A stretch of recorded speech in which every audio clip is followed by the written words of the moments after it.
Hello, I'd like to welcome everybody to the CCW Safe podcast. My name is Rob High, your host here in Oklahoma City, and I am joined today by a fantastic guest. Got Doug Deaton. Doug has got a law enforcement background, but he is doing expert work in use of force. And I think that's something I'd really like for our members to get a little bit better understanding of. You can have the best attorney in the world, but if you don't have the supporting cast to help, it really makes that an uphill battle for the attorney. So whether it's investigators or experts or jury consultants or anything that goes along with that package of defense for you is really, really critical. I was introduced to Doug last year and finally got to meet him this year down at the TACCON conference down in Dallas. But Doug, if you would take a few minutes and kind of give us your background and how you came into, because I know we didn't all start in law enforcement going, one of these days I'm going to be an expert. Right. Well, first, thank you for having me on the show, on the podcast. It's genuinely mean that it's a real honor to be here speaking with you and to be on a podcast like this. A year ago, if somebody had told me I would be on this podcast talking to somebody like you, I would not have believed that. There's been a lot of big changes in my professional life since I left law enforcement. Again, my name is Doug Deaton. I live in the Dallas area. I live in McKinney, Texas, just north of Dallas. My entire law enforcement career was in the Dallas area. I retired from law enforcement not quite 2 years ago. It's been about a year and a half, roughly, and I was with the Plano Police Department there. It's the 9th largest city and police department in the state of Texas. A little over 400 sworn officers serving a pretty diverse population of roughly 300,000. It's probably a little more than that, but it's been a very fast-growing city the entire time that I worked there. But I was a police officer for almost 26 years, and the bulk of my law enforcement experience was spent in uniform patrol and on the SWAT team. Then I also worked in, as a sergeant, I was in criminal investigations. So I worked in what we call the family violence unit. So that was a investigative unit that dealt with any type of assaultive or persons crime that could happen within the family. Right. So that included everything from basic, just family violence between two married adults, all the way up to child pornography, crimes against children, child abuse. And then after that, I became the training sergeant for my agency, and that was another place where it's fair to say that I lost a significant amount of my professional innocence working there. My eyes were really open to the reality of the importance of things like lesson plans and proof of training and documentation and dealing with lawyers and administrators. So I was responsible for all the training of veteran and incumbent officers, as well as the training for incoming police recruits. And then I promoted to lieutenant, and so I was a patrol watch commander for a while. And then I guess I was relatively successful there because I got dragged into the chief's office. So that's where that was another place where I really began to see the realities of what happens when private citizens get involved in I'll just say sticky or gritty situations for now.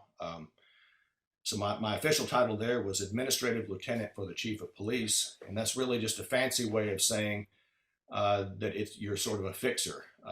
It's issues that don't quite rise to the level of a criminal investigation, or they don't quite meet the criteria for an internal affairs type investigation, but they definitely still need some kind of attention, official attention, and so that's what I dealt with. And then I finished my career with a 5-year stint in crimes against persons. So I was the lieutenant over that, and that's again anything that one human being can do to another, everything from very simple assault to kidnapping, homicide, sex crimes, everything you can imagine. So 5 years of that, and then I retired and opened my own company. It's just a one-man operation. I'm a licensed private investigator, but I do very little private investigations really. I mostly work these days as a litigation consultant for attorneys, as an expert witness, primarily in the areas of use of force, police procedure, police training, security guard training, accountability, and also citizen use of force, self-defense shootings, and/or other incidents which may not necessarily involve a firearm, but still involve significant use of force or threat of force by private citizens. So that's what I'm doing today. It's I'm still relatively new in the private sector. Like I said, it hasn't been quite 2 years yet, but it's been very interesting. So I kind of got slid into doing that kind of work. And actually I was still the subject matter expert for my department and still working in training. But there was a county deputy that had been charged with a fatality for a prisoner that was in custody. Mhm. And it was coming up on trial. They had, goodness, I don't know, maybe 3 months, 4 months until the trial. And that's federal trial.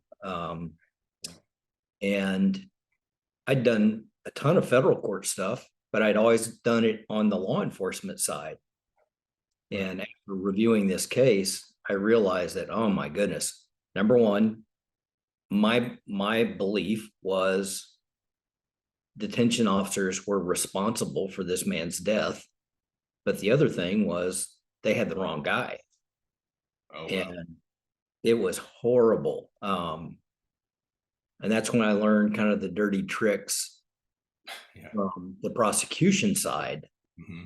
And I'd always worked on that side, but they had taken, we were asking for things in discovery, and I just got like paper ream boxes and boxes and boxes of stuff. Mm-hmm. Had to go through, and the time that it takes to go through every piece of paper, and you have to, because it's not in any given particular order, and it's just like, well, yep, that's everything pertaining to training or policy and procedure. And it was just like no rhyme or reason at all. And Right. you have to dig through to find the little nuggets that you needed to properly defend this guy. Mm-hmm. It was an incredible eye-opening experience for me. And if you'd asked me about an officer involved within our agency, it was really simple for me to come up with training documentation and all the other things that I needed, because I was the one that was in charge of our archives. It was very simple for me. I could run and open up the computer and download a handful of files, and I'd put them sequentially in order and an outline with them and everything. Right. Nobody does that. Oh, no.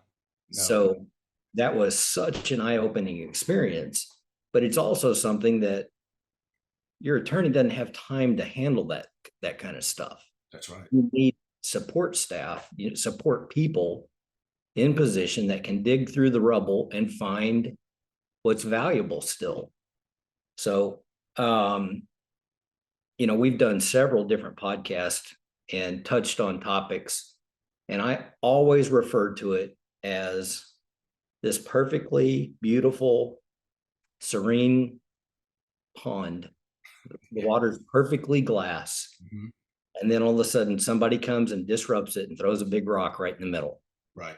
And those concentric ripples just go on and on and on, Yes. even to the point where they go all the way out and they hit the shoreline, they come back into it. Start coming back in. Correct. They're reflecting off the edges, and you almost that there's that like an aftershock from an earthquake. I mean, Absolutely. it comes back around again just when you think you've dealt with the third or fourth order effects of this incident. Here we go. 5 years later, somebody wants to revisit a nuanced portion of it again. Well, and the things that affect us as involved persons in those scenarios, if you take a soldier, you take a cop, you take guys that are purposefully putting themselves in that line of defense. Mm-hmm. If they're doing it right, they're actually measuring what kind of effects my actions are gonna cause. Correct. Right. Going to cause they're gonna Right. cause responses. It's when we don't have guys that are properly trained, and that makes the headache for those agencies. Unfortunately, it's kind of like school teachers. You get a school teacher that is accused of something inappropriate with a student, and the easy way for the administration is to quietly behind doors tell them, you can't work here anymore, but we won't say anything if you'll just move on without making a Right. scene. Right. And they kick that can down the road. Well, we do the same thing in law enforcement. Absolutely. It happens all the time. And I was so thankful that I worked for Oklahoma City and we held people accountable. Mm-hmm. The last thing in the world I ever wanted to do was arrest a cop. Right. But somebody that's done something so egregious to violate the public trust, I felt like that was the highest calling that we had, was to step in and fix that. Right. I've got a guy that's sitting in the penitentiary for second-degree murder. I have a serial predator that's doing 268 years. He will never see the light of day. And I'm really proud of the work that I got to do on those cases. And there's still cops that believe that they didn't do anything wrong, which just floors me to turn a blind eye. But Yeah. um, In my experience, the best cops, the best police officers are the ones who proactively hold each other accountable. yes, And I'm sure you've seen something similar to this. I mean, I've seen a couple of times where someone was knowingly and intentionally stepping over the line. They had been warned about it repeatedly by their peers, not their supervisors, but their peers and their coworkers, and then given a final ultimatum: you ever do that again, yes. and I'm going to go and report it, and then we'll see what happens. And they did. And it's amazing. It's often the people that are often most aggressive about holding cops accountable are other cops. And if you're working at a good agency, that's what you hope for. That's what you want to see. We also had a mechanism in place over money seizures, Mm-hmm. that a fraction of, and it was actually healthy, a fraction of seizures went to training, Nice. which was a huge deal. I got sent all over the country during my tenure, and there's no telling how many hundreds of thousands of dollars were spent on my behalf. That's great. But there's tons of guys out there. You and I'll see it in the civilian world now, that our own Steve Moses. Steve is a training junkie. If there's a good class somewhere, he's loading up and he's going. Right. I don't know how much money that man has spent out of pocket over the course of the last 20 years, just bettering himself. And he hadn't stopped.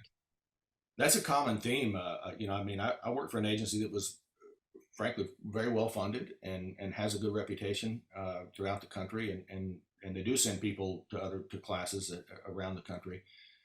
And at the same time, I don't know how many thousands upon thousands of dollars that I've spent of my own money putting myself through schools along the way, especially when I got very serious about firearms and shooting and so forth. And, I put myself through, some pretty expensive schools, week-long schools. Um, and sometimes that opens the door to getting your agency to send other people to the same training later. So that was the case with me and a couple other guys. But that is a common theme I've seen in departments, rich and poor. I've seen people that are really serious about their craft and their professionalism, willing to spend their own money and sometimes spend their own their own leave time going to that kind of training. Yes. Um, on the other end of that, you get agencies that hire guys that are in the state of Oklahoma. It's terrifying. I can get somebody in and put a badge and a gun on them, Mhm. and they don't have to have a full certification yet. They've got like a year window, Oh, wow. and that terrifies me. So they can be a sworn active duty law Hours of enforcement. arrest, the whole 9 yards. Wow. Wow. And they, the agency will bring you in with the promise that we will send you to the state training and get Uh-huh. you commissioned after you've served X amount of time. And what happens is they get you to about 11 months Uh-huh. and separate. And then the guys just bounce and bounce and bounce. Oh And my then, goodness. you've got a guy that's got 5 or 6 years and he's never been trained. Can you imagine like getting on an airplane? Let's say you were going to fly from Oklahoma City to, I don't know, Miami, and you got on the airplane, and then they told you, hey, the pilot of this aircraft, he's been involved in aviation for 5 years, but he hasn't actually completed any formal pilot training. So, we feel pretty good about it. I mean, he hasn't crashed yet, but can you imagine that? No. Uh, yeah, the state of law enforcement, it has still got a long way to go. And Mhm. as you said, there's so many agencies that really do the right thing, and they really build things up and support them. What caught my attention, you recently were doing some work on a graphic that it just hit me between the eyes, and it was like, I always use this concentric ripples theory, Mhm. and this is what happens. And all of a sudden you put it to paper. It's like, how the hell did Doug beat me to that? I should have been the one doing Uh, that. I did that because it helps me to visualize, these processes that occur. I'm a Yes. big believer in Venn diagrams, graphics like that, just for clarity of thought. Yes. Because a lot of times, I think we walk around with these concepts and images and thoughts in our head, but it's difficult to arrange them all, and especially when there is absolutely a causal chain or a link between them all, but then it's not that they happen sequentially. Many times these things occur simultaneously, or one set of circumstances will occur, which could involve 5 or 6 events, and then those begat the big next ripple, the big wave, which itself then creates another full set of circumstances which may or may not occur simultaneously or overlap. And that's kind of where it came up with that. Yeah. It's such an easy thing to work off of. Everything about it, I look at it and it's just like, this makes perfect sense. I've seen similar things for diagnostics for shooters. Hmm. Hmm. I've seen when I was working domestic assaults. I've seen that same kind of Right, right. for the domestic violator. I've seen them for sex crimes, Mhm. and it just, man, it makes such good sense. But there's so many things out there that persons involved have no earthly idea the things going on. No. And it's not that, and I want to be very careful how I say this, because in my experience, there's too many current or former law enforcement guys that they don't mean to be condescending, but they kind of come across that way sometimes inadvertently when they're talking about things that occur with private citizens, and the same for some former military guys. And it's not fair to hold the private citizen to the same standard of performance as somebody who is professionally tasked with certain actions and behaviors or interventions. I mean, it's just like the pilot example I just came up with a second ago. I mean, a private pilot, a guy that goes and, takes however many lessons, 10, 15 lessons. I mean, well, of course, that person's not going to perform at that level, the level of a commercial professional pilot. And we shouldn't expect him to. But so, anything we share or talk about here, I just want to be very clear. I am not in any way talking down to anybody or acting in a way that makes it appear that that other people are more intelligent than the average citizen. It's not that people are more intelligent in law enforcement, and certainly not amongst prosecutors and judges and courts and all of that horrible stuff that can start happening to somebody later. It's just that that's what they do. They do it more often. Well, they've been pressure tested. They've had the Yes, right. opportunity to be pressure tested over a period of time That's and be right. proficient at least. Correct. That's the big deal. Yes, it But is. we've had members,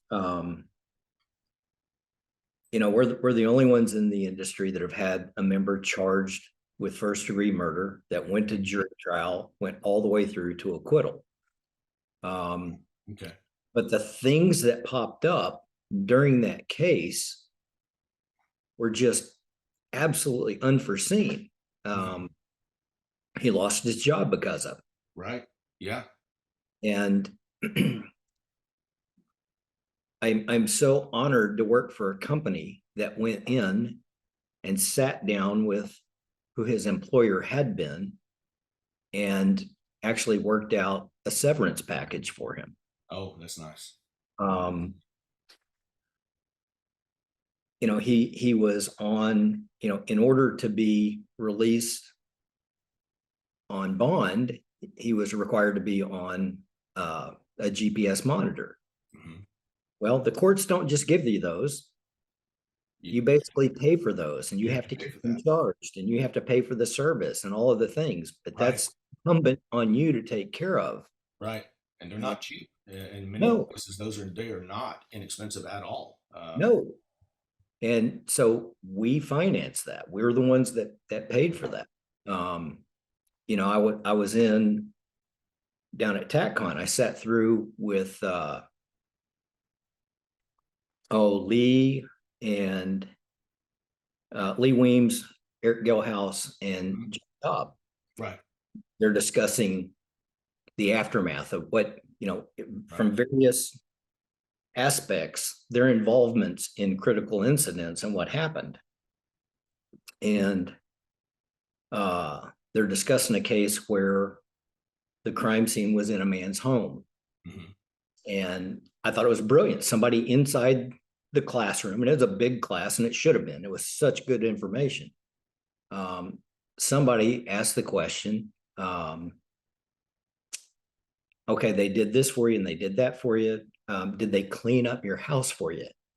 And the involved guy is like, no, I had to do that. Right. And that hurt my heart. Yeah. Because number one, it's an absolute biohazard that needs to be dealt with properly. Yes.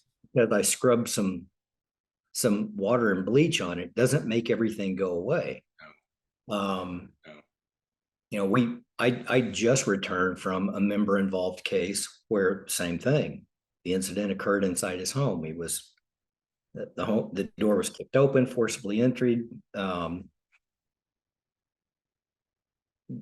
But the shooting took place inside the home. Mm-hmm. And it makes me feel so good to be able to respond to them and go, number one, I can put you in a hotel until we get this cleaned up. Right. Member declines. That's his choice. I don't care. Right. But then to set into place and contact an agency that specializes in cleaning up crime scenes. Right. They come out and give us a quote. I said, send the invoice to me. This is on us. We're taking care of it. Same thing with, you're trying to tell people what to do, and it's so hard when you've not really mentally prepared and gone through all the stuff Right.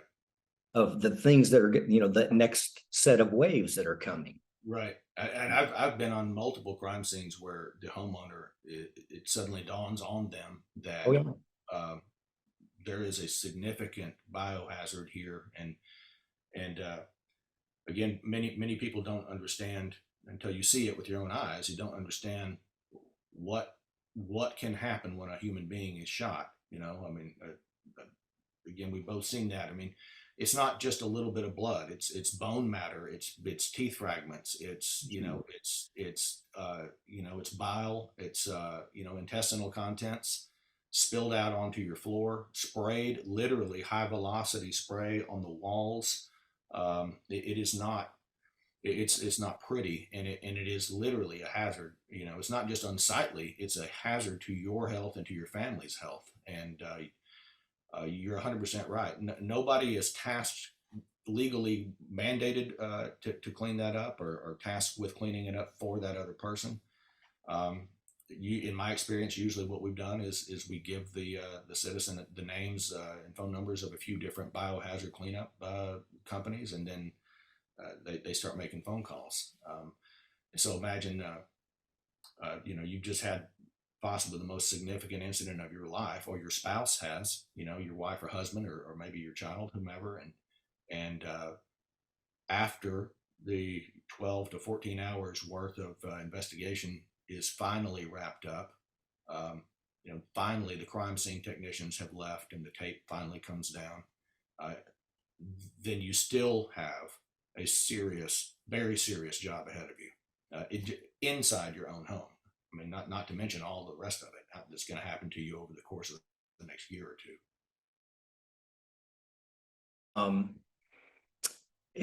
The case I'm talking about, part of the peer support that we bring to somebody that's been involved is kind of setting you up to succeed in dealing with the emotional onslaught that's getting ready to occur. Yes. Because you're going to hit every kind of emotion you can possibly think of. Mm-hmm. Be sad. You're going to be like gut hurt, just, oh my gosh. And then it's going to evolve, and all of a sudden now I'm just really pissed off. And yes, yes, the anger sets in, especially when they read the first false allegation, or the first false account in the newspaper, the news, or that's some part of blogger. that is part of our peer support is telling you the pitfalls to avoid. Mm-hmm. Some people just can't avoid. So, right. Are you a person of faith? You might want to reach out to somebody from the church, or your pastor, or whoever it might be that can kind of help deal with the grief of this incident. Mm-hmm. And if you're not, that's fine. Do you have a close group of friends? Do you have these things in place? Would you entertain the thought of some psychological therapy? Because trauma memories are really difficult, and they get so distorted and fractioned.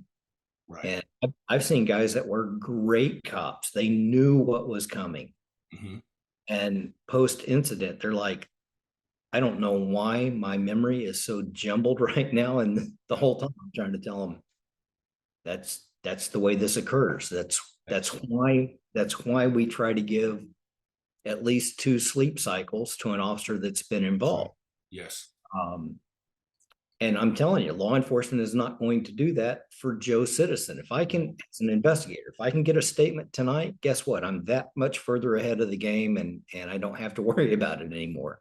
Right. I am dealing with a case right now involving a private citizen who was very badly beaten at a bar. Horrible head injuries, uh, very bad lacerations above his eyes, and they actually fractured his skull. So as multiple people were stomping on this guy, one of his attackers had brass knuckles. He had significant head injuries, and eventually made it to his vehicle. They still tried to kill him there. They told him they were going to kill him, and he ended up accessing a pistol and shooting a few people. The police interviewed him just a few hours later after he had been released from the hospital with a fractured skull, substantial head injuries. This is a man that didn't have any, he didn't have any health insurance that I'm aware of. So the hospital wasn't, they weren't incentivized to keep him much longer. They would never have interviewed a police officer who had suffered extensive head injuries and who had just been in a shooting involving multiple attackers. But as a private citizen, that man was interviewed about that incident just within, I would say, 6 hours of the incident itself. So no sleep, serious head injuries, serious trauma, serious mental, and emotional issues going on. And they got a statement from him. And undoubtedly medicated. Oh, no doubt about it. And that's one of the first things that I noticed when I was reviewing that particular case is that how even just from a fact finding standpoint, this is not the right way or the best way to obtain accurate recollections or accurate information from this man. But that didn't stop them from interviewing him extensively. Yeah, to me, that's a misstep in law enforcement. And I'm not trying to bash law enforcement, though. That's my family. Me too. But yes, you're correct. There's so many things that we have to be cognizant of and have people in place that can help protect us in that time. hmm Um, it the other thing, and you hit it. You said that that first time you see that bit of bull crap in print that somebody's throwing out there, that it's completely frivolous. It's absolutely nothing to do with what truly happened on the incident. That's one of the very first things that we tell people. Number one, get off your social media, shut it down, Yes. turn it off, log off, don't access it, Right. because you're not going to see things you want to see. And we tell all of our people that, don't do this, don't turn on the news, don't read the newspaper, don't expose yourself to things that are going to be upsetting, because there are going to be things that are upsetting. Extremely. And it just floors me the direction our media has gone, because truth really never plays a role in it. It's what's going to sell copy. That's right. Getting that scoop to be the first one to release that story. Right, wrong, or indifferent. Right. Yeah. But even post incident, there are so many benefits to trauma counseling. There are means and methods now, either brain spotting or EMDR, things like that help you to kind of give a proper neural pathway so that you're in control of the thoughts and memories of this thing, versus, you're going along and all of a sudden you see something, hear something, smell something that takes you right back to that. And all of a sudden you're back in that trauma mode and you're in full blown panic. Right. To be able to put something in place that kind of helps you at least understand what's going on in your body and in your brain. And sleep gets screwed up, and diet gets screwed up. And if you're an occasional enjoy a good whiskey or something, now's not the time for whiskey. No, it's really not. It's not the time for whiskey. There's just so many moving pieces to this. Mhm. Um, and then, moving into the investigator expert realm, Mhm. that's, I don't just come just for peer support. I'm also coming to examine the scene, and I'm looking and getting a firsthand grasp of how this actually occurred. And again, it is not pointing a finger at law enforcement. It is not knocking guys, because it's been my experience anywhere in the country that guys do the very best they can with what they have. You're right. That's mine as well. Um, but I also understand that not everybody has had the level of training that you have. Mhm. They've not had the same opportunities that you and I have been afforded through the course of decades. Correct. And Um, and sometimes, the way that I try to explain it to people is that, cities have personalities just like people do, and yes. law enforcement agencies also have personalities, a culture. I mean, and another way that I've put it is that, you can have two sports teams. Pick whatever sport you want. Two teams that are identical in every way with regard to budgets, coaching staff, number of players, the population that they serve, and every sports fan knows that you can have that, and yet those two teams have radically different cultures and very different outlooks on how the game should be played, and that's the same in law enforcement.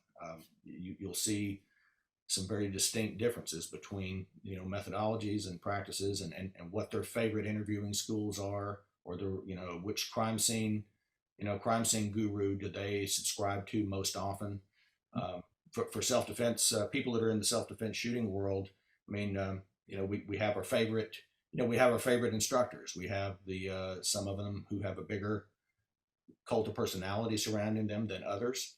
um, well, in the law enforcement training world, uh, there are agencies that subscribe to, expert A, when it comes to shooting reconstruction scenes, whereas these other agencies, they don't think much about expert A, but they prefer the methodology of expert B, and that can definitely affect the course of the investigation that occurs after an incident. Yeah, we were so blessed as far as resources and training and the ability to think outside the box, kind of encouraged to think outside the box. Mm-hmm. um, One of our crime scene guys, um, he's a crime scene reconstructionist, shooting reconstructionist. He's brilliant at what he does. Did you guys operate and use a total station or something similar to Oh that on? yes, absolutely, yes. Um, for our members out there that don't have a clue what I'm talking about, it's just a tripod setup, and you come in with a camera system and it takes a long time Yes. to shoot an entire scene, but it does a complete perfect diagram photograph Mm-hmm. with measurements and everything of everything that's in that room. Right. So instead of guesstimating, or you being on one end of a tape measure and me being on the other end of the tape measure, it gives exact, precise, perfect Yes. view of what that scene was at the time when we arrived. And uh, well, man, the one I just got back from, that was something else that was there. Is we had to come in, and you know our guy is like, I don't know what they did, but it took them forever to Yeah. finish. It's like, nope, Hours. Yeah. you want that thing done. Yes, you do. You want that thing done. If Yes, you they've got absolutely do. that ability. Um, but there are just so many aspects of these investigations. I was going somewhere with that, and I just completely had a brain cell die.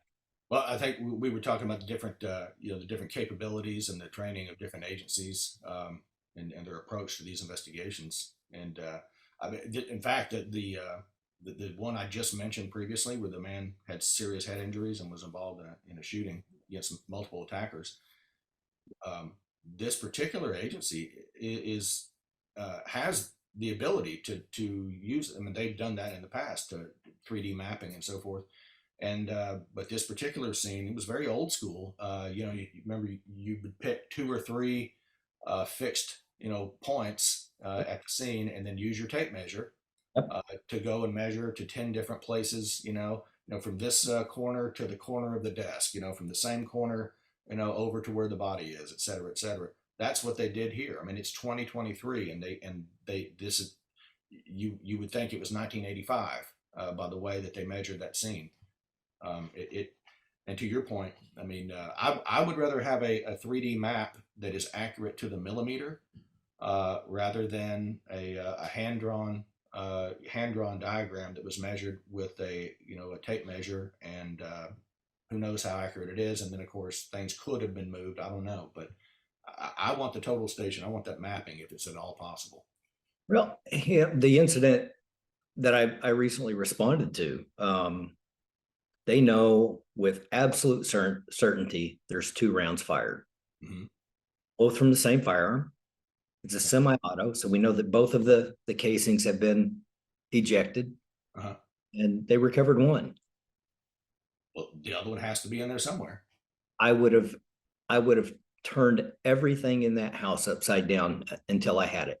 I would not left. And sometimes that is literally what is required, is to turn couches upside down, and Yes. you'll find it inside the underneath. I've seen that freakish. It's like, how is that possible that this casing landed? It's almost like a person put it in there, Yes. but they didn't. If you know that, you have a ethical and investigative responsibility to find that. It didn't. If you're in a house, it's not like it happened in a parking lot. That means that casing is in there somewhere. There. Yeah, it is somewhere. You got to find it. Yes. I know what I recalled what I was trying to get to.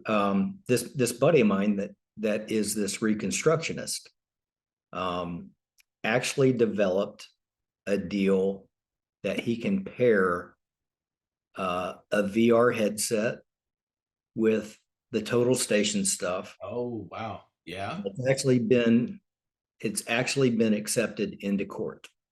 And so can you sort of maneuver or look within the scene when you look You at can VR headset?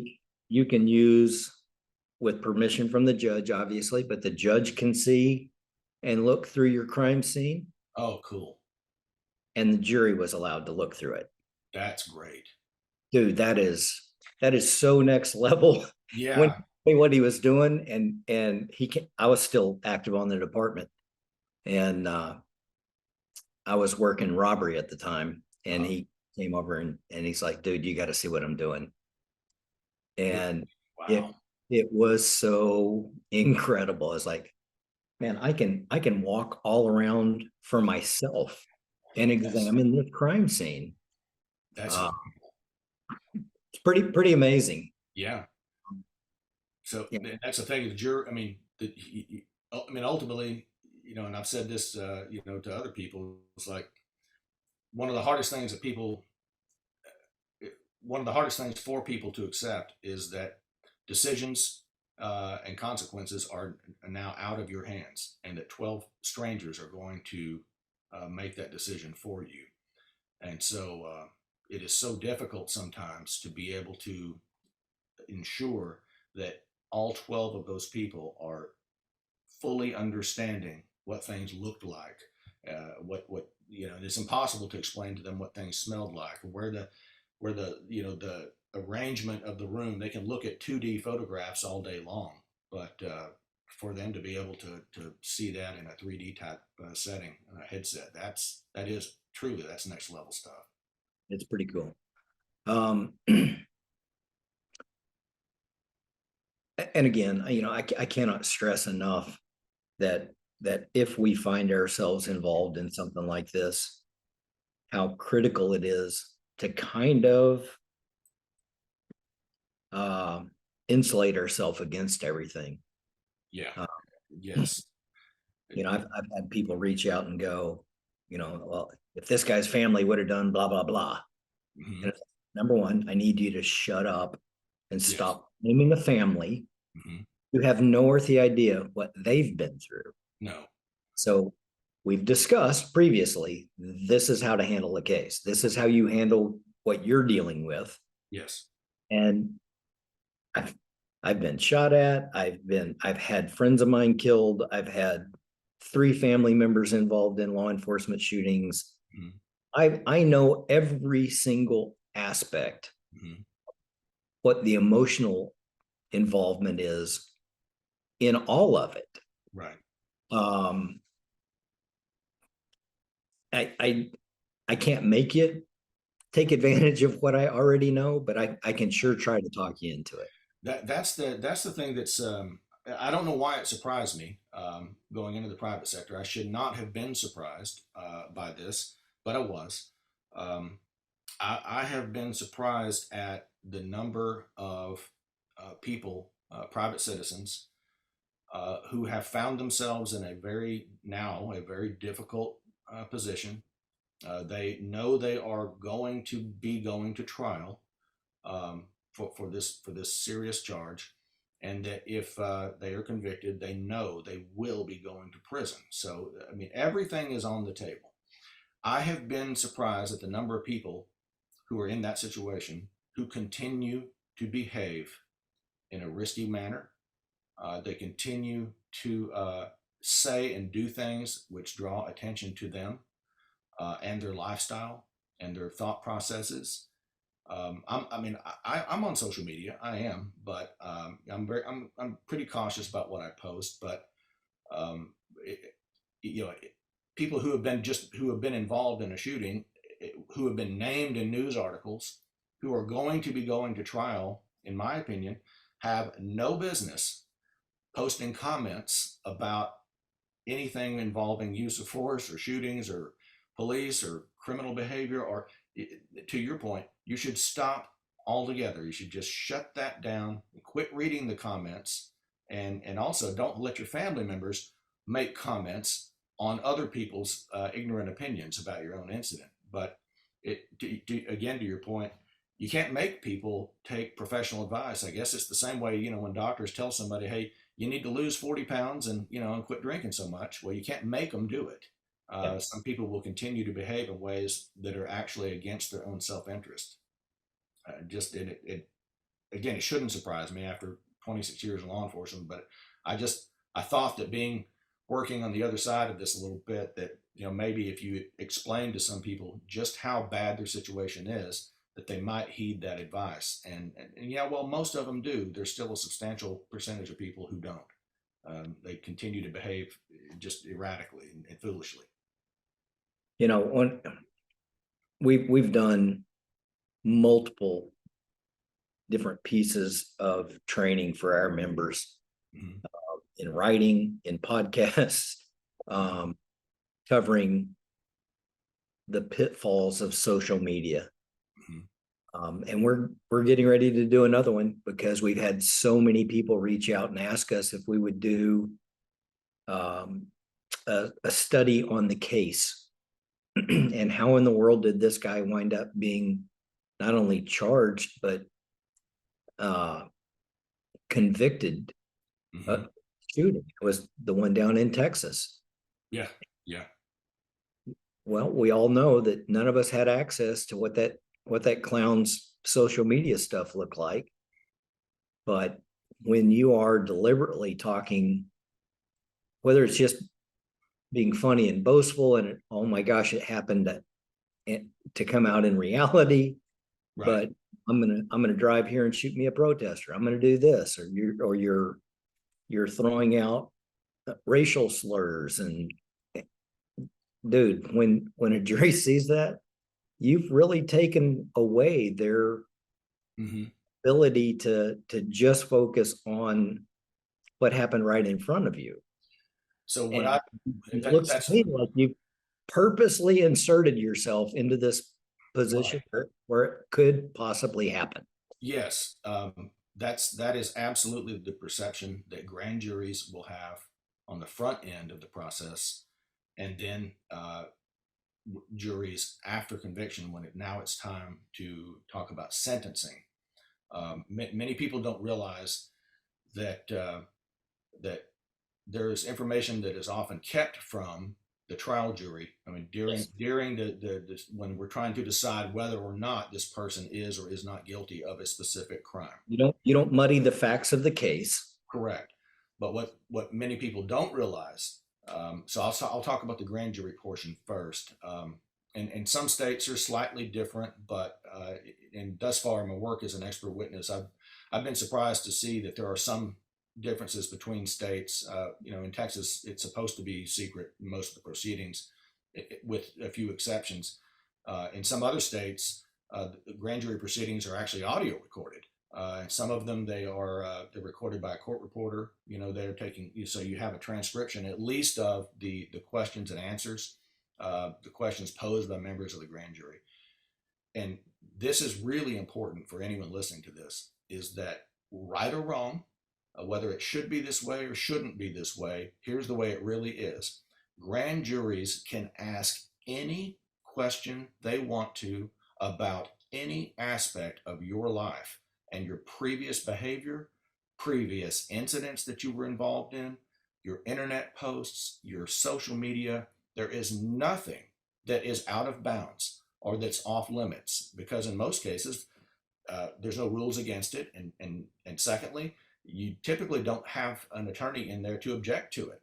And so they can ask anything they want of any witness. So your neighbors, your coworkers. I worked on a case in particular in the Pacific Northwest. They brought in the guy's neighbors and some of the people who had worked with him and for him. And they asked those people some very, very intrusive and pointed questions about this guy's previous behavior, his previous involvement in displays of firearms. And I have no doubt that his previous propensity to display a firearm when it probably wasn't necessary is probably what actually got him indicted, because I don't actually believe this particular guy is guilty of murder. But it sure, like you said, it certainly didn't help things, and it appeared that he had a willingness or even a hopefulness to be engaged in an armed confrontation. And that's how the grand jury saw it. Now, the trial jury won't be told about those incidents, those prior incidents, until if he's found guilty, then all of that gets to come in. And so they get to see all of your prior internet posts and your Facebook comments that, well, they seemed like they were maybe just a joke or, maybe some chest thumping and boastfulness. But when you view those in the light of the facts of this case and the fact that you've just been convicted of either manslaughter or murder, well, they take on a completely different meaning at that point, and you don't get to control the perception that the jury has of that. And I don't want to put too fine a point on it, but our internet posts and our Facebook commentary, and I'm not exaggerating here, and I mean, if I'm wrong, tell the audience I'm wrong, but your Facebook posts and commentary, that can get you an extra 5 to 10 years. If they're trying to decide, are we going to give this guy the minimum or the maximum or somewhere in between, when they view the context of it, like, I think this guy was actually hoping to shoot somebody. I mean, look at all this stupid commentary. So they're going to lean more towards the maximum side of that sentence. Well, and just because it's on somebody else's page doesn't mean that it's safe from discovery. No. We get things all the time, whether it's podcasts or articles or just little advertisement teasers or whatever that we put, whether it's Instagram or Facebook or whatever. And it just amazes me how certain postings just get huge traction. It's got to be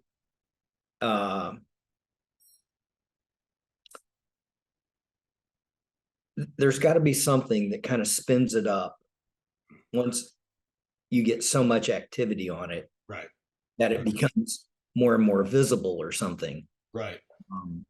But I mean, we had something that was it was a podcast that Gary and I had done, and it had nothing to do with what a comment was, but it spun up thousands of comments. Oh, wow. And to have to sit here and look at these things and try to reach out to people and go, listen, you really need to be very cautious about the things that you're putting online. This whole, I'd shoot them in the face. I'd do this, I'd do that. And another thing that I can say from experience is typically when I hear people making boasts in that kind of vein, you're either being silly and it's not, right, or you don't know if you have the capability to actually do what you're saying and you're trying to talk yourself into it. That's correct. Couldn't tell you how many times I'd see a new cop go, "What? I'd have done this." Yeah, you don't know what you would have done You until you're actually in you that think situation. you would have done that, but Right. once you got punched in the mouth, you don't have a clue what your reaction was going to be. It's that old Mike Tyson quote: "Everybody has a plan until they get punched in the face," and Yeah. it's absolutely true. And that's again what I have really been noticing. Um, I've been working on this presentation. I'm not sure when or where I will give it. Who knows? But I've just been trying to get some thoughts in order and define some things. And I've been thinking about incidents that I personally dealt with or encountered while I was still a police officer, in which otherwise normal people um, found themselves in an exceptionally difficult situation because they made a poor decision early on in a process. And I don't have this all worked out thoroughly yet, but I'm kind of working on this kind of concept of a 30-second time machine. Imagine if I had a 30-second time machine. It only goes backwards 30 seconds, and I only get to use it once a year. So it's a real emergency type thing. I've seen multiple incidents, not all necessarily deadly force, but very ugly incidents, again involving perfectly normal, rational people up until the moment that they had this problem. And what I've seen consistently is in many of those kinds of cases that they are embarrassed and ashamed by the time the police have shown up. They really wish that they could just go home, and that if I had a 30-second time machine to sell them for $1 million, they would take it. It's usually the statements we make, the utterances, the foolish decision to engage the stranger or the other person somewhere in that 30 seconds prior to things going bad. If we just made a different decision in that 30 seconds, your entire life would be different now. And again, I'm not exaggerating about that. It's, I'm seeing, again, very normal people, well-educated people. These are not people who typically go and look for trouble. They see something occurring, they see another person behaving in a certain way, and you see that, again, phrases and statements that you hear from those individuals often is things along the lines of, well, somebody had to say something. Well, that person needed to be told. She needed to be told. Another one, a variation is, it's stuff like this. This is the reason this country is going to hell in a handbasket. Well, and maybe all of those things are true, but when I say you, I'm just speaking to the general private citizen. It doesn't have to be you who provides that correcting commentary. It's not your job to prevent the country from going to hell in a handbasket by confronting this person who is behaving badly somewhere. And the way that I'm sort of trying to describe it is, imagine if you're standing on the edge of a sports field of some kind, let's say whatever it is. It could be a wrestling mat, could be a football field, whatever. You're watching this thing play out, and then we get so enraged or upset about this other person's shamelessness and brazen behavior and poor behavior, whatever it is, and we make the decision to say something. Well, when we do that, we have just we're stepping onto the field, but guess what? Now you don't get to leave. And the other person now has some measure of control over some measure of your future. Now, how much and for how long? Well, that's we're going to wait and see on that. It may only be your future for the next 5 minutes. And in some of these incidents, they have significant control and effect over your future for the next 7 years, because you don't have total control on how the situation is going to play out. And that's, if there's one thing I could just get some people to understand, is that once you've made the decision to engage, the other person has just as much input on the outcome of the situation as you do. Uh, and no matter how well prepared we think we are, things don't always work out the way we think they're going to, or they should. And people don't respond well, or the way we think they should respond to our inputs. And it can become very dangerous very quickly. It can also become very frustrating and embarrassing very quickly. Yeah, you're absolutely correct. One of our owners, the CCW Safe, Stan Campbell. Stan and I have gone all over the country teaching stuff on de-escalation before de-escalation was a cool thing to do. Right. But his thing is so very close to yours, and he always refers to it as the last 60 seconds. Oh, wow. I didn't know that. Okay. 60 seconds counts. Yeah. Somewhere in almost every single incident, not completely, but almost every single incident, there's something that occurs in that last 60 seconds that either ends the scenario or throws the match in the fire, or yes. in the gas. Yes. Something there that goes on in that last 60 seconds that either diffuses or ignites. Yes, that's absolutely true. One of the other things that I've been in my notes and just recollections and writing that I'm remembering about, again, the otherwise normal person, just the everyman, the every woman. Okay, these are not people who look for trouble necessarily. They're not hoping to be involved in an incident, but some of the things I've seen that are often very dangerous to ourselves. One of those is righteous anger, where when we have something occur, we see something, and we have this righteous anger based on the other person's lack of honor. That's one way to look at it. Lack of shame, overt, brazen disrespect, shocking, truly shocking insults that are made in the presence, typically what I've seen, the presence of our spouse or significant other, in the presence of our children, something like that. Those are the big triggers for people. And when we often talk about, confrontations and the importance of remaining calm and not reacting to verbal stimuli, well, that's, again, those conversations usually happen in a very aseptic, static environment. It's another thing altogether when a person issues a truly mind-numbing, shocking insult to you in the presence of your wife.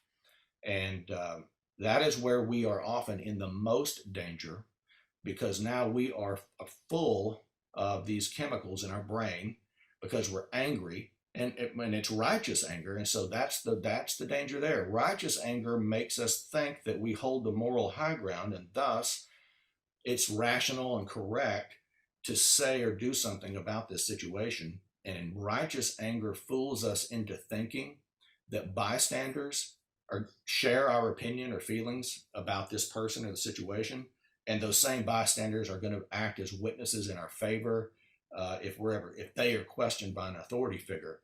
And I'm in my experience, many times that is not the case. The person may be full of righteous anger, and the bystanders may also believe that the stranger is a reprehensible human being, and they will also tell the police, but Doug's response to that was really, really out of line as well, and it didn't help things. And I've lost count of the number of situations I've seen like that. Yeah, I've seen it with law enforcement. Mm-hmm. Oh yeah. You guys get their feelers hurt, and then they cross that line. Yeah. I was very fortunate, and I always like to say this for the guys that I got to work around. I never asked to be in a position to judge an officer's behavior, but it's something that came with the position when you're working as their subject matter expert. So if I can cast a critical eye on something and give you a safer, more effective way to resolve a situation, I'm going to do that. Right. It may be something that saves your career, saves your life, whatever.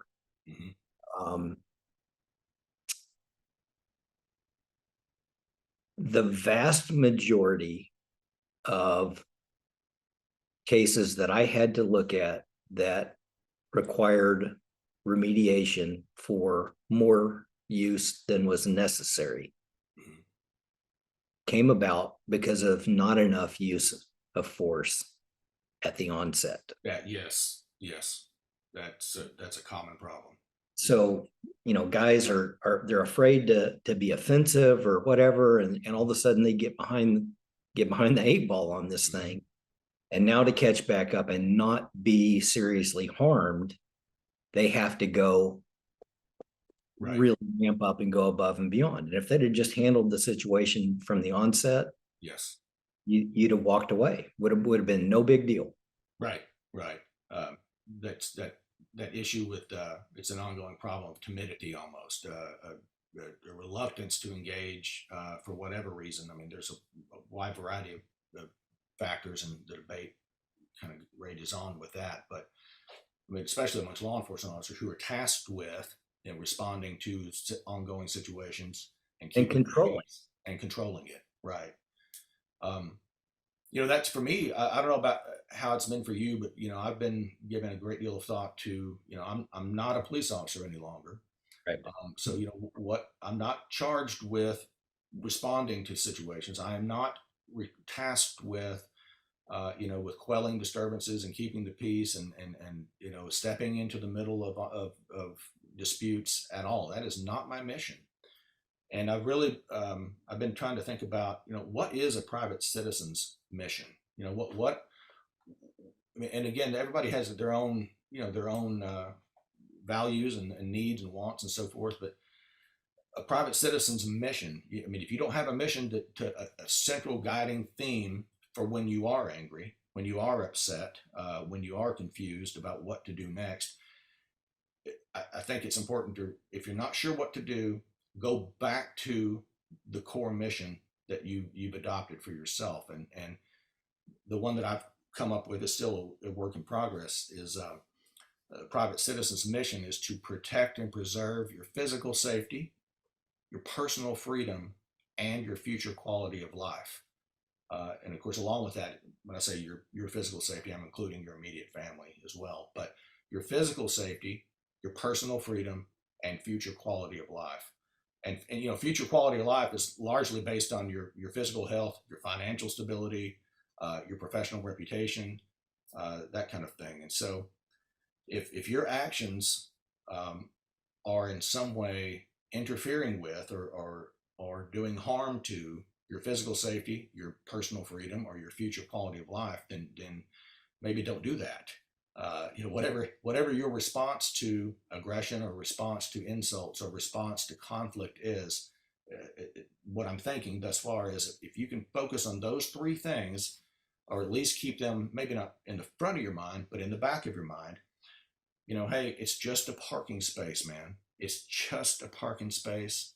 And he's saying some horrible things about you and your family.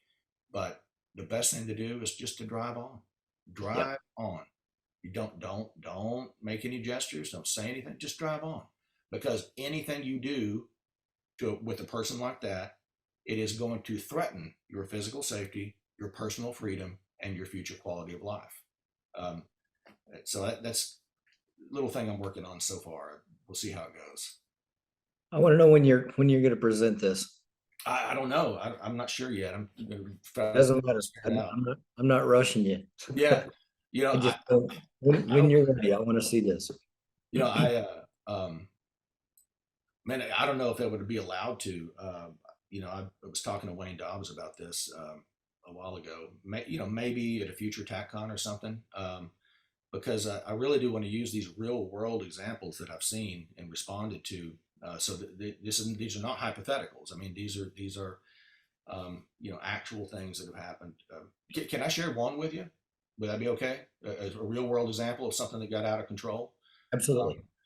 So this occurred in a movie theater, a pretty crowded movie theater, in a relatively suburban urban setting. Um, so the players involved are a 60-year-old white male with his wife, and the other party is a black female, roughly 30 years old. So they're inside the movie theater. The movie is playing. Obviously, it's dark. The lady is sitting one row in front of the man and a little offset, and she's got her smartphone up in front of her face, big bright lit screen.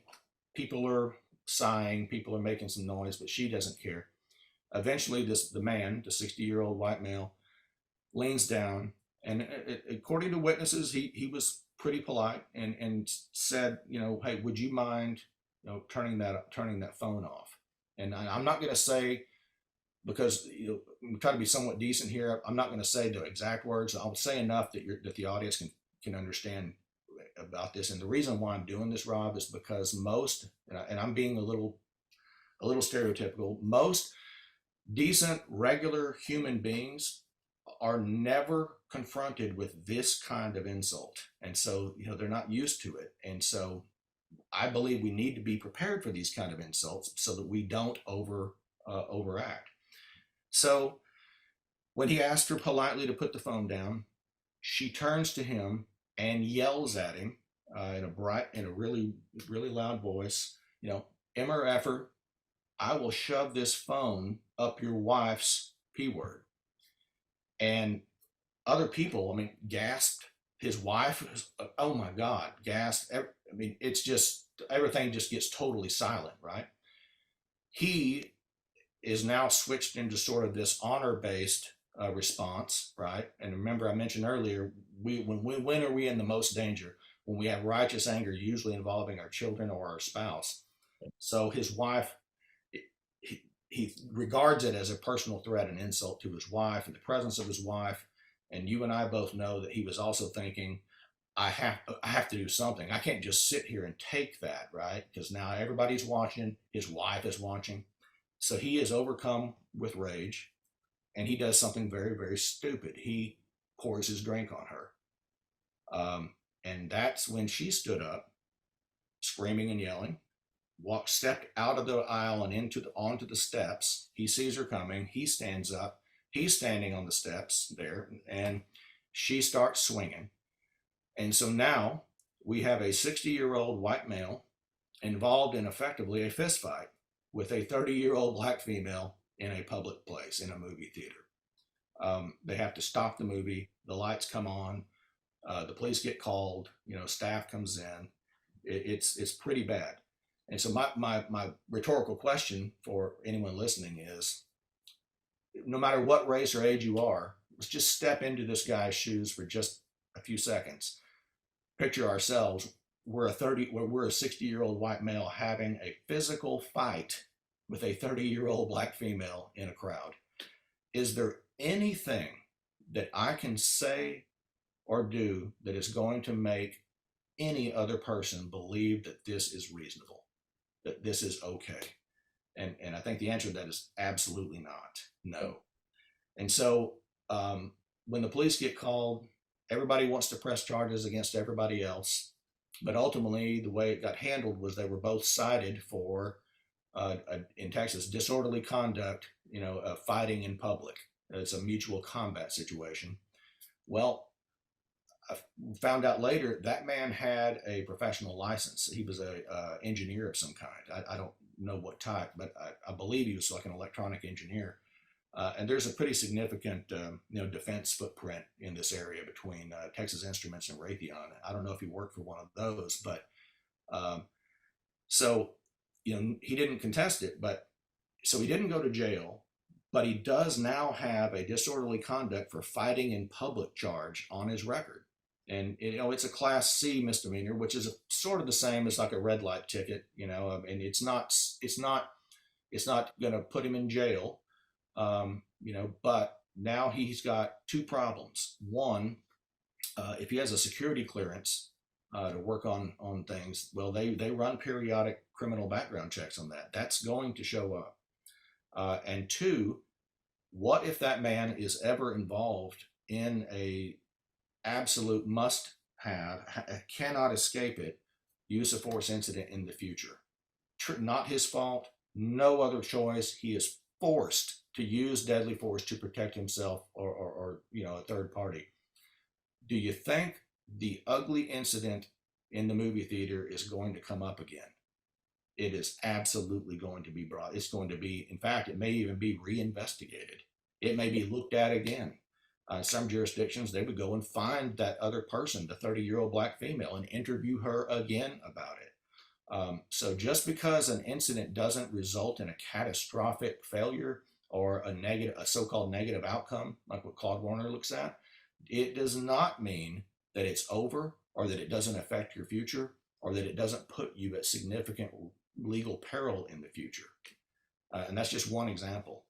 Yeah, it's perfect. Man, you got my wheels turning now. I think I want to do another show. I think I want to grab Wayne and bring him in. Yeah. Let's just roundtable something like that. Yeah, I mean, and then I won't go into all of them here, but I've got several other incidents I can think of where, where most people would say, the guy kind of got an educational beatdown, and what he did was wrong. He shouldn't have said this. He shouldn't have done that. And the citizen punched him in the face for it, and yeah, he deserved that. But what we don't think about is, again, it's that part of, we just now have given over control of our future to a person that everybody thinks was such a reprehensible person that actually deserved an educational beatdown. So he gets to decide if he wants to press charges against you for assault. He gets to decide when he does it within the window of those limitations. Most states give you, usually 2 years on misdemeanor type stuff, even longer if it's considered a felony. So now I won't go into the specific details, but let's just say, for whatever reason, that somebody said something that was so bad that we ended up actually physically assaulting punching them just one time, right? Well, that is an assault. It's an illegal, unlawful assault. We initiated force against another person. Now we get to sit around for 2 years and wait to see if that guy wants to file criminal charges on us.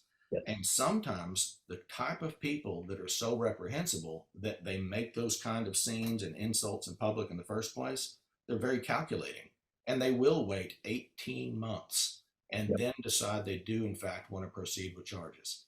And most places, even if the cops have an opinion about that, which they will have an opinion about it, and they'll think it's again just more reprehensible behavior. But at the end of the day, we're the one who punched this guy in the face, and he wants this to proceed. So guess what? It's going to proceed. And now you may have to go to trial for assault over something very stupid that occurred 2 years ago. Again, it's a hypothetical example I'm giving now, but it's based on real world incidents. If someone is such a horrible person that they are shameless and brazen in public, they're insulting in public, they are overly willing to engage in a confrontation in a public place, Entitled. no hint of embarrassment about it. Why would you want to have any contact with a person like that? And why would we ever want to give a person like that power over us or our future? I mean, is it worth $30,000? Because if it's just a little misdemeanor thing, it easily cost us that much. People don't understand that. No, I'm not even talking about a deadly force thing. I'm just talking about just a good old fight. I mean, even if it all eventually goes away, well, guess what? You still end up with an arrest on your record or being charged, And then it'll show, even if you're exonerated, well, okay, so 0 convictions, 1 arrest. That's there forever. You can't take that. It doesn't go away. So now, if you go and apply for a job somewhere in the future, many of these jobs run criminal background checks. They're going to see this. Imagine now if you're a top tier, candidate, and there's another candidate that's very similar. Imagine how that follow up interview is going to go. Hey, Doug, let's talk about this this assault conviction that you have from 4 years ago. What happened there? And now you're going to have to explain it all over again. And then a decision maker is going to be like, yeah, I don't know if we want that guy working here anymore, or I don't know. I mean, it can affect your personal job many miles away. It doesn't have to be in the same. It doesn't even have to be in the same state where you lived or worked or where the incident took place. Yeah, you're absolutely correct. Brother, thank you for hopping on with us today. I appreciate you so much. Thank you for having me. I'm truly, really glad to be here. It's really nice to be asked. Thank you. As I was saying earlier, I think we need to reach out to Wayne and kind of brainstorm this up and see what we can't come up with, because I think that'd be a great show. Oh yeah, I think so too. I'd like that. Want to thank everybody for tuning in again. Look forward to seeing you again next week. You can always get a hold of me if you got questions, comments, concerns, suggestions. You can reach me direct. It's Rob, R-O-B, at ccwsafe.com. You got any takeaways there, Doug? You got any gems you want to leave them with? No, I think I've covered what I'm comfortable covering so far. It's just, remember, nothing happens in a vacuum anymore. Nothing. There's cameras everywhere. At least 2 cameras are on us at all times. You're on stage the minute you walk out your front door every day. Thank you, guys. We'll see you next time.